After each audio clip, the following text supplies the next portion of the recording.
सुवर्णपुर जिला रामपुर अंचल एक निरा भव्य दृश्य देखा मिली। पवित्र हनुमान जयंती और संविधान प्रणेता बाबा साहेब भीमराव आंबेडकर जयंती अवसर में बजरंग दल और जे भीम संगठन पक्षर मिलित भाव एक विशाल बाइक शोभायात्रा अनुष्ठित होती। रामपुर में प्रभु बजरंगबली और बाबा साहेब आंबेडकर फटोचित्र में पूजार्चना पुष्पमाल्य अर्पण पर एक भव्य रैली शुभारंभ होता। शह शह संख्यार कर्मकर्ता और श्रद्धालु निज निज संगठन पताका धरी रैली में सामिल होते। ए विशाल बाइक शोभायात्रा रामपुर बाहरी नाइकेनपाली सारसमाल पंडकिटाल बड़कल अंधारीबांजी भीमटिकिरा गजबंध और बांकीपाली छक दे पुनर्बार रामपुर में पहुंचला।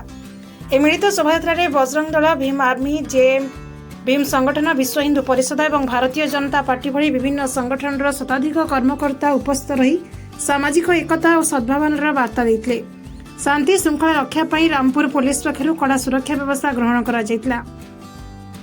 रैली अतिक्रम करुवा विभिन्न मुख्य छक मानकर व्यापक पुलिस फोर्स मुतयन होता देखा मिलता।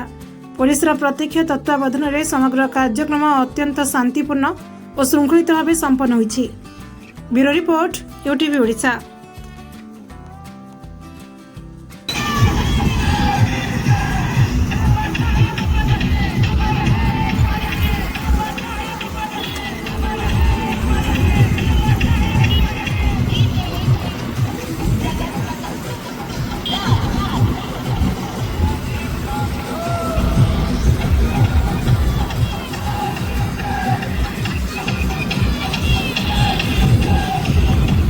निरा ढंग से रेली कहने वाला संविधान जेहेतु मानस साहेब को बर्थडे भी आम जन्मदिन भी मनाऊ सागे आमर जेन गुरु अच्छा वीर बजरंगबली भी भव्य आम दुई जन आम संविधान भाव साहेब को भी मानिक बजरंगबली दुईटा मानिक एका सागे रेली बाहर कर नुआ हिसाब से गोटे आईरे काना टी अलग अच्छे बोले आम इतने जाति भेदभाव जेन सब आड़े चली से जिनटा के दूर करवा लगी बजरंग दल जेन सब वर्ष जेन सब बेले जेन प्रयास कर चलीजे से जिनटा सागे आम भी आम भितर बजरंग दल के भी जात भेद ना देखे बोलिकी आम संपूर्ण समाज के जनाबा चाहूँ।